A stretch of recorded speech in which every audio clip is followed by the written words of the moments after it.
Hello there, with me, Handy Gui, for your 5 p.m. English news on TVS. Let's dive into the news. The closure of Sibu Central Market, initially scheduled to end tomorrow, will be extended until February 19, following the increase in COVID-19 positive cases in the area. Sibu Municipal Council Chairman Clarence Ting Ing Hor said the decision was made following a report received from the Sibu Division Health Office over the matter. Ting said the decision on the resumption of operations at the market will be made after taking into account the traders' COVID-19 test results.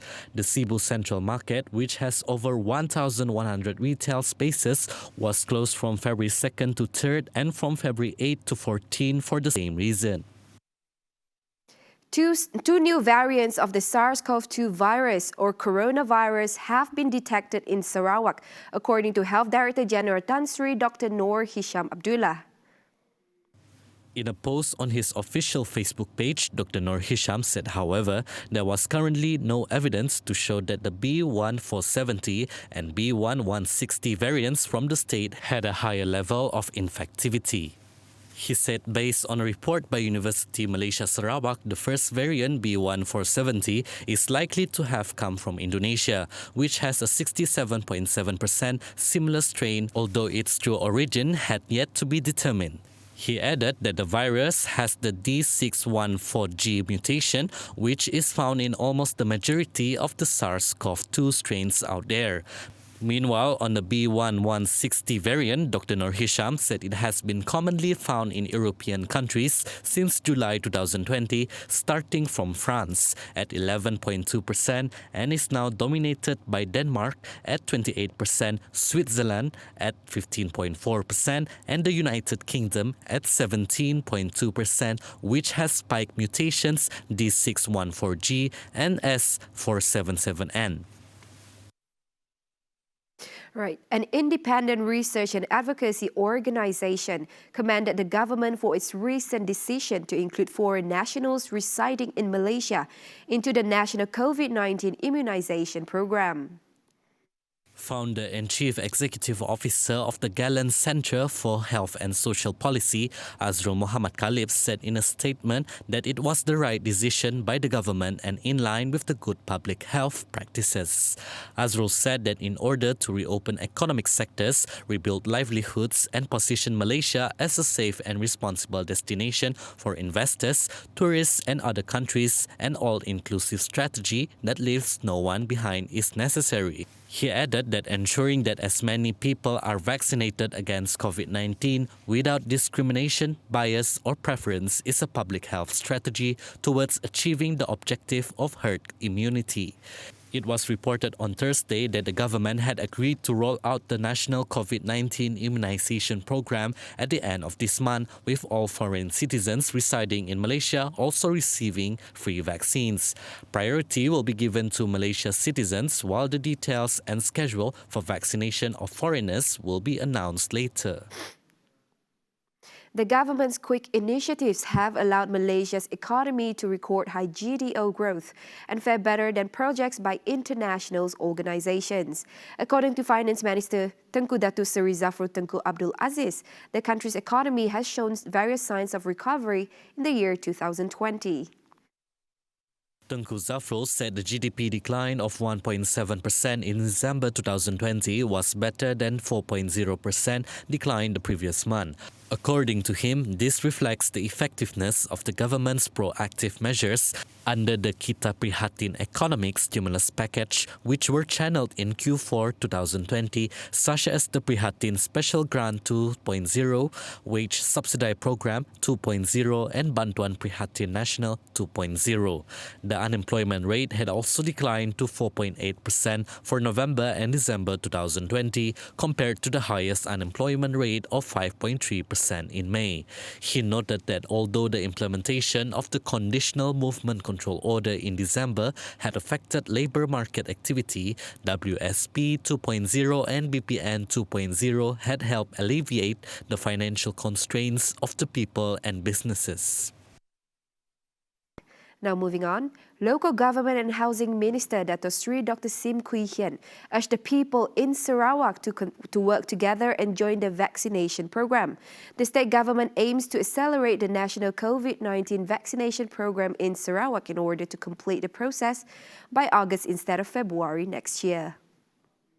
According to Dr. Sim, the vaccination program requires at least 70% of the people in Sarawak in order to achieve herd immunity against the COVID-19 pandemic. The first phase of the vaccines is from Pfizer, from US, and the KKN is working out on the second and the subsequent third phases. Sarawak government has worked very closely with KKN because we requested and to have all Sarawakians to be vaccinated by August. And even though nationally they only plan to finish by February. He added, according to the National COVID-19 vaccination program, it is scheduled to be completed by February next year, but Sarawak chose to finish it as soon as possible. We are also looking at our own options, that how to help KKN and how to go through KKN to get all the vaccines by August. With this plan, the peak of the vaccination will be in May. In May, April, towards the end of April, beginning of May, that 4 or 5 weeks period, we will have to vaccinate almost 900,000 people. So I mean, you start slow so that we see what are the issues, then we solve it, so that we can speed out very fast. In the period of 2-3 weeks post-vaccination, Dr. Sim added details will be released regarding the high-risk group and why they need to be vaccinated. And so we really need everybody to cooperate. We are over the next few 2 to 3 weeks, the detail will come out. Who are the high risk? Where are they going to get vaccinated? Because the private hospital also involved. At the moment, we have to determine who go to clinic kesihatan, who go to private hospitals, who has not been to clinic kesihatan or private hospital. They will go to selected vaccinating centers. Dr. Sim also advised the public to not fall victim to false news about the risks or dangers of the COVID-19 vaccine. The Ministry of Education will introduce a special terrestrial education TV channel known as DDEC TV KPM starting February 17th. Prime Minister Tan Sri Muhyiddin Yassin will be launching the Education TV channel at 8 a.m. on the first day of its broadcast. The ministry, in a statement today, said DDEC TV KPM could be viewed via channel 107 on MyTV, 147 on Astro, and NTV7 on TV Unify from 7 a.m. until midnight every day. The statement added that for the integrated digital TV set, which uses an antenna, the channel search for the KPM DDEC TV channel can be done through automatic tuning. The ministry said the setting up of the special channel was an effort by the ministry to increase access to quality education for students nationwide. The curfew in waters of 7 districts in the Eastern Sabah Security Zone, S-Zone, which ends today, has been extended until March 1st. Sabah Police Commissioner Dato' Hazani Ghazali said the curfew covers the waters of Tawau, Semporna, Kunak, Lahad Datu, Kinabatangan, Sandakan and Beluran. He said the curfew has been extended to ensure the affected areas will not be encroached by terrorists who could threaten the security and also to protect the safety and well-being of Sabahans in the S-Zone. Hazani said the curfew order was also to facilitate enforcement and monitoring of boat movements, while the presence of security vessels would create a sense of security for chalet operators and fishermen in the area. 3 fishing enthusiasts were trapped at Kampong Trombol Beach, Telaga Air, due to the rising high tide measuring up to 50 meters. The Bombas Operation Movement Center, PGO, said a team of firefighters were forced to wade in the strong current, along with village residents, to rescue the victims. After successfully locating the victims, the firefighters faced difficulties reaching them due to the huge waves at the time. The victims were then asked to stay on top of a tree until the water level receded before getting themselves on shore towards Kampong Trombol. The 3 victims were then successfully rescued at around 9:27 p.m. and were brought directly to the Fire and Rescue Operations Center for further action. The operation was ended at 10:26 p.m.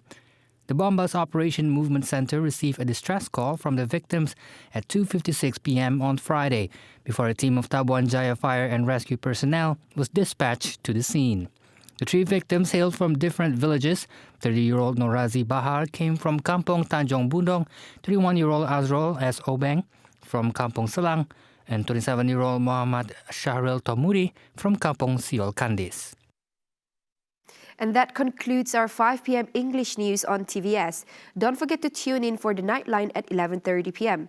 My name is Handy Gui, and have a pleasant day.